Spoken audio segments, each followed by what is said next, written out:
Behold, your Lord said to the angels, I am going to place a vicegerent on earth. The Arabic word is khalifa. It means a representative or an emissary of mine. And they said, the angels said, will you place therein one who will spread corruption and shed blood, while we celebrate your praises and glorify your holiness? And God said, he said, truly I know what you do not know.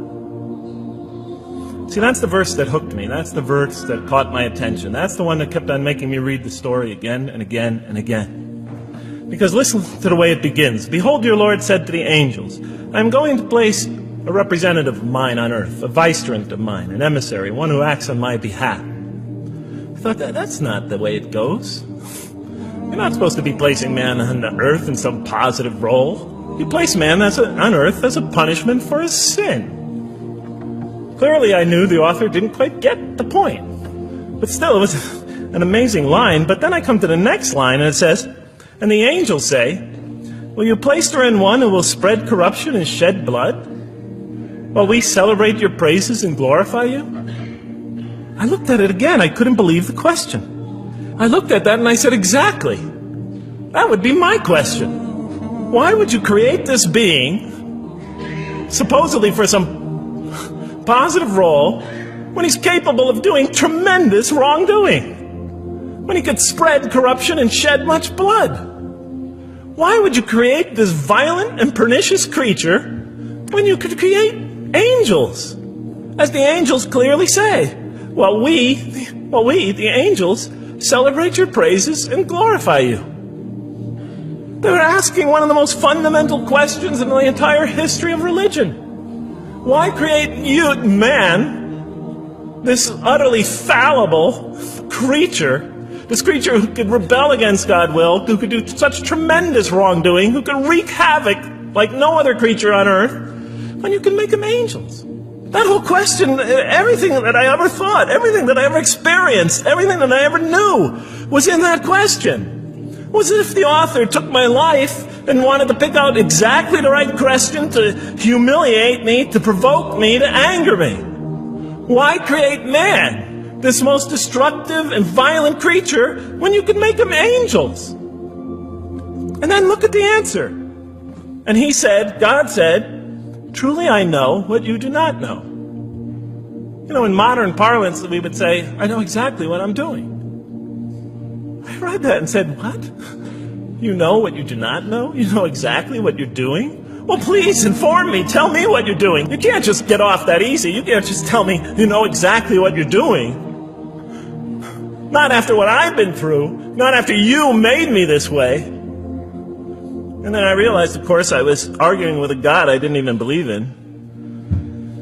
And that would happen several times as I read through the Quran. And sometimes I would just get into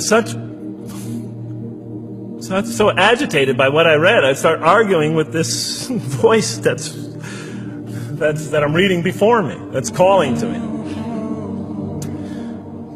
So we turn to the next verse.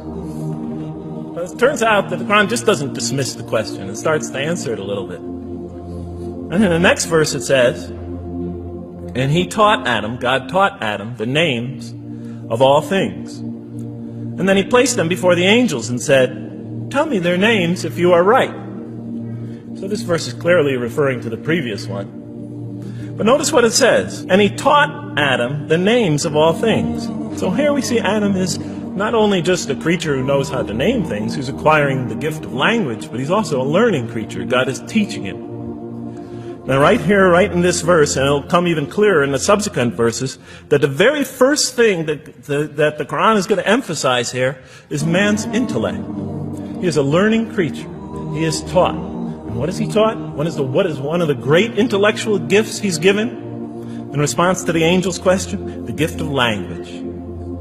Because through language, mankind can not only learn, but he could learn things not only through his own experience, but he could learn things that other people have experienced of times and places that are hundreds, thousands of years and miles separated from him.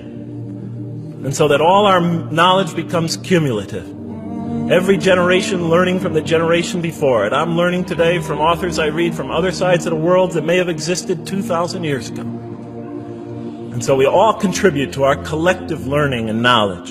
And so I'll see later in the Quran And the Quran will emphasize this again and again and again. Like in one verse it says, read in the name of your Lord who created a man out of a tiny creature that clings. Read, it commands the reader. For your Lord is most bountiful. Why is he most bountiful? What great gift did he give you? For he taught man the use of the pen, and through it taught him what he otherwise could not know. And he taught Adam the names of all things. And then he placed them before the angels and said, tell me their names if you are right.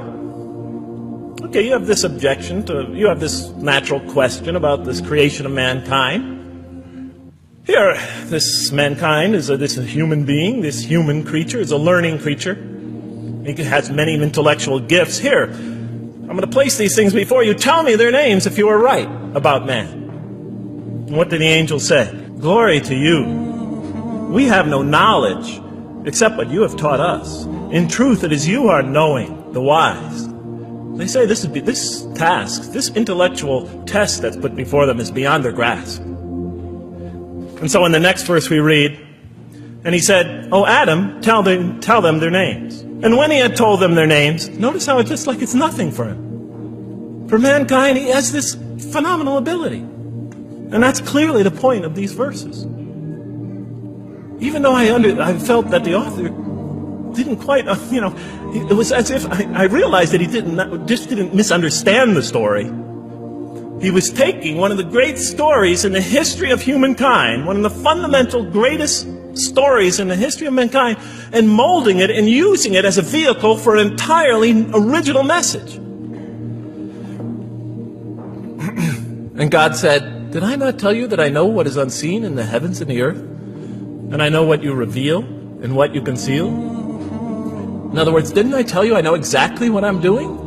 I looked at that. What question what did they reveal and what did they conceal? Why are you all looking at me like that? You're starting to scare me. You're all looking very serious. Am I losing you? Wow. Okay. So, they revealed the sinister and evil propensities of man. But what did their question conceal? And all you have to do is think about it for a minute.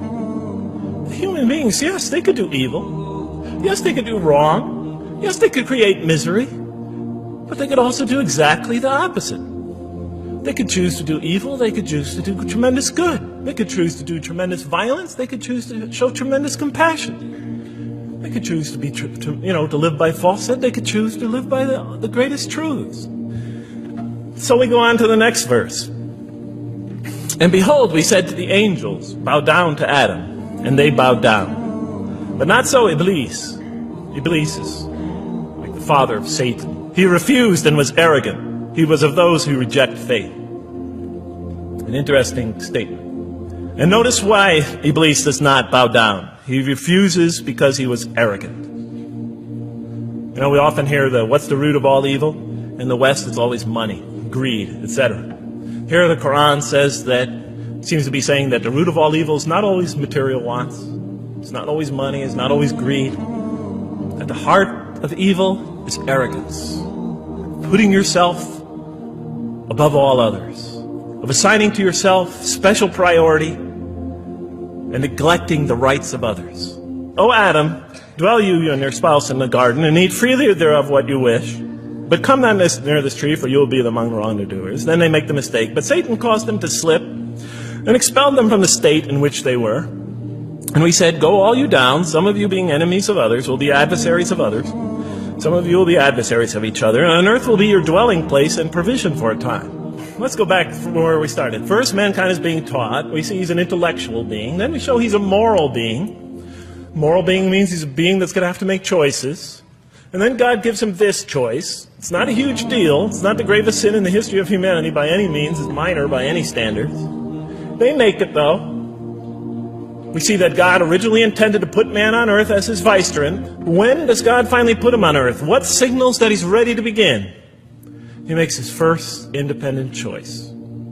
It's not the worst deed in the history of humanity. It's minor on anybody's scale. But it shows that mankind is ready to act on his own.